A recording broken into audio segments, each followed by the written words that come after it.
Hey there everyone, this is Matt for Creative Reviews, and today we're with 3 iOS devices: the full-size iPad, the iPhone 5, and the iPad mini. We're going to go through a few comparisons, and I'm going to let you know what's good for you depending on what you're doing. We're going to begin with the full-size tablet. This is what I like to call a home tablet. It has a very, very quick processor on it. It has an A6 chip developed by iPad, which is also shared by the iPhone. It has a 9.7-inch screen, which is also a Retina display, and that means you can't discern one pixel from another pixel, meaning it has a very, very clear display. The same display, although a different pixel density, this one has a finer pixel density, this also has a Retina display. It has a 4-inch screen, and when you hold it at a good length away from your face, you cannot discern pixel from pixel. Last but not least, we have the Apple iPad mini, which has a 7.9-inch screen, but does not have that Retina display, so it's not going to be as clear as the other two. This one also has a slower processor than that shared by both of these. Now, originally I called this a home tablet because I think that this may be a little bit too bulky to carry around town depending on what you're doing, whether it be work or just something for fun.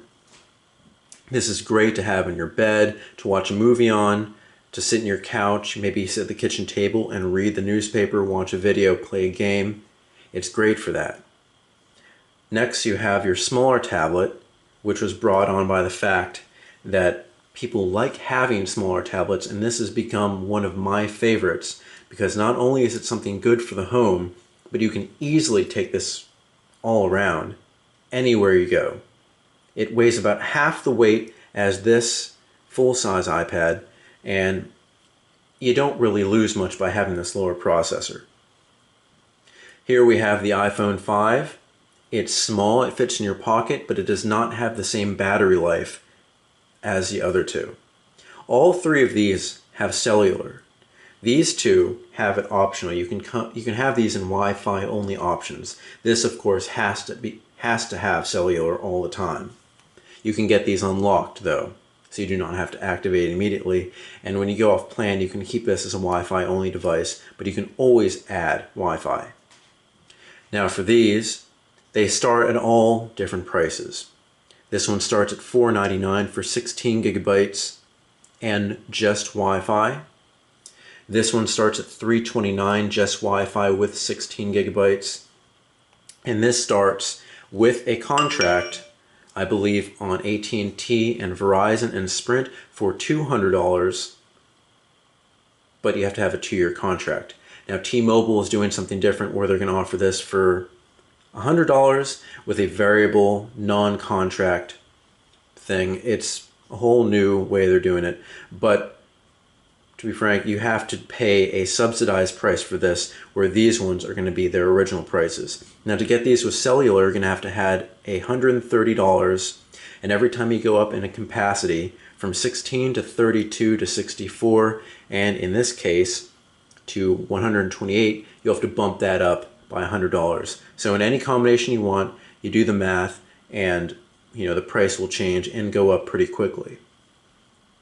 For these two, I have them both with 16 gigabytes. This works for the phone. I have all my music, I have some pictures, I have some games, and it does pretty well. This also has 16 gigabytes. It is a smaller form factor, so I pack only a few things on it, but I decided to get this one with 32 gigabytes. And that's because it's going to be my home tablet. It's what I'm going to be recording and editing these videos with, and I'll be able to transfer this to my computer and upload it very easily. It also has a much larger screen, which means it's going to be better with video editing. It's also going to be better with reading ebooks too. That's another reason why I think this is a good home, and now I'll say work tablet, because it has a big screen. You can attach some Bluetooth peripherals to it, just like a keyboard, and it works really well. And this one has a smaller screen. It's great for going around everywhere, but it doesn't have the screen real estate that you would need to do some real work. And not saying that these would all be the best. I'd really recommend a PC for doing work, but these can all hold their own with the applications they have on the App Store You can get Quick Office or Pages from Apple, and with Printer Pro or an HP Wi-Fi printer, you can print from each of these, and you can still work with these as a work or maybe something you need for school. But my recommendation is, if you want something for home and work, get the full-size iPad, and I suggest across the line get 32 gigabytes and go for a cellular plan. It gives you the option to look at your emails, look at videos, look at anything you want, wherever you want. That way you're not restricted by Wi-Fi only.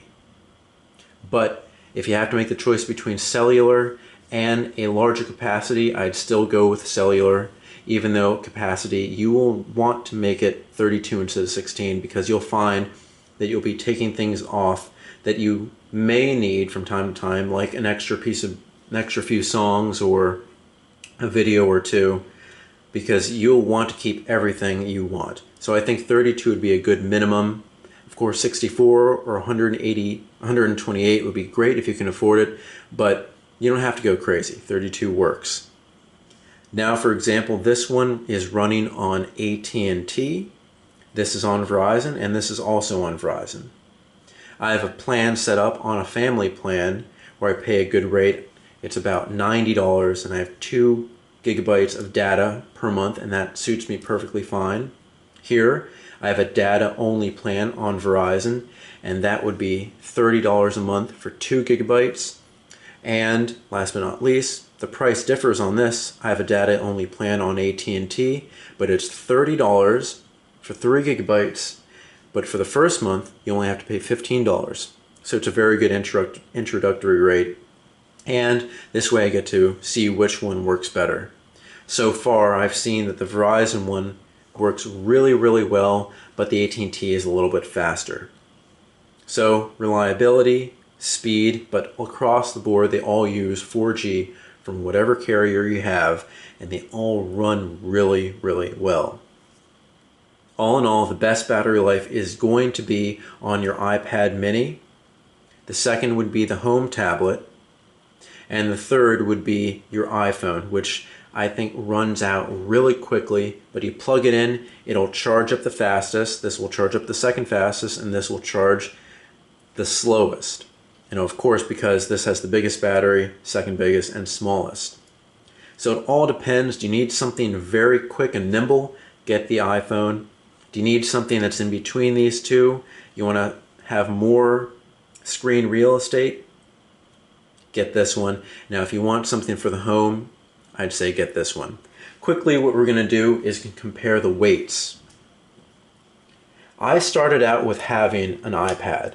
I got the iPad 2, and I thought that was a pretty good weight. But you'll see that this one is the heaviest, of course, out of all of them. You can see the thickness. It's not too thick at all, but it is heavy. So we're going to reset this scale. And let's check how much it weighs. This one is 23.4 ounces. Not bad. We're going to recalibrate that. We're going to put the iPad mini on it. This is 11 ounces. I just have to say, before we move on, it is a great weight. And coming from the second and third generation, the third and fourth share the same weight. This was like holding a piece of paper. It is a great mobile tablet. It's great for pretty much everything.